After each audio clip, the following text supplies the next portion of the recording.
بسم اللہ الرحمن الرحیم الصلاۃ والسلام علیک یا سیدی یا رسول اللہ وعلی آلک و اصحابک نور اللہ۔ درود پاک کے کیا کہنے، کتنی بہترین عبادت اور دعا ہے۔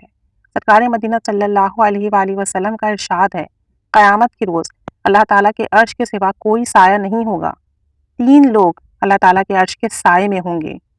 عرض کی گئی، یا رسول اللہ صلی اللہ علیہ وآلہ وسلم وہ کون 3 لوگ ہوں گے؟ تو آپ صلی اللہ علیہ وسلم نے ارشاد فرمایا، وہ شخص جو میرے کسی امتی کی پریشانی کو دور کرے گا، یعنی اگر کوئی شخص پریشان ہے اور آپ اس کی پریشانی دور کر دیتے ہیں تو انشاءاللہ عز و جل کل قیامت کے دن آپ اللہ کے عرش کے سائے میں ہوں گے۔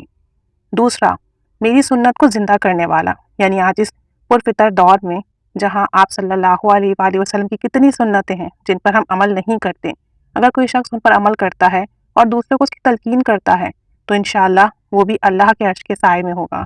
اور تیسرا، وہ جو مجھ پر کثرت سے درود شریف پڑھنے والا ہو، یعنی کہ جو نبی کریم صلی اللہ علیہ وسلم پر کثرت سے درود شریف پڑھے گا، انشاءاللہ عز و جل اللہ کے عرش کے سائے میں ہوگا اس دن جس دن کسی چیز کا سایہ نہ ہوگا، اور آپ صلی اللہ علیہ وآلہ وسلم کی قربت ملے گی اور انشاءاللہ شفاعت ملے گی۔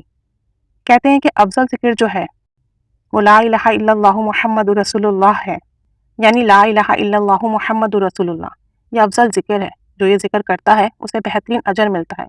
اس کلمے میں اللہ تعالیٰ اور محمد صلی اللہ علیہ وسلم دونوں کے نام ایک ساتھ آ گئے ہیں، درود شریف میں بھی دونوں کے نام ایک ساتھ آتے ہیں۔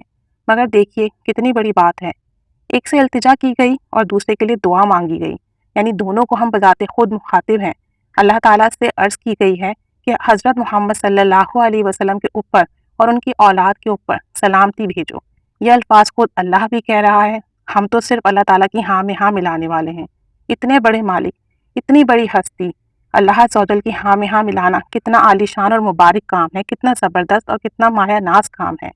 اللہ تعالیٰ سے بھی ہم بات کر رہے ہیں، حضور نبی کریم صلی اللہ علیہ وسلم بھی، اور حضور نبی کریم صلی اللہ علیہ وآلہ وسلم سے بھی۔ اس لیے اگر لا الہ الا اللہ محمد رسول اللہ افضل ذکر ہے تو اللہم صلی علی محمد وعلی آل محمد وبارک وسلم اعلیٰ ترین دعا ہے، وہ افضل ذکر، یہ افضل دعا۔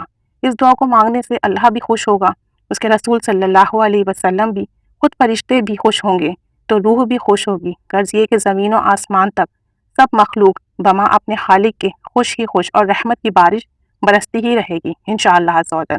تو افضل ذکر بھی کیجیے، تو کلمہ افضل ذکر اور درود شریف افضل دعا، بلکہ یہ فلسفہ بھی افضل فلسفہ ہے، بلکہ اعلیٰ ترین فلسفہ ہے۔ تو کثرت سے درود پاک پڑھیے کہ یہ بہترین دعا ہے، اور خود اس دعا کا حکم اللہ تعالیٰ کی طرف سے۔ اللہ تعالیٰ رحمت کی نگاہ فرمائے، درود پاک کی برکت نصیب فرمائے، آمین۔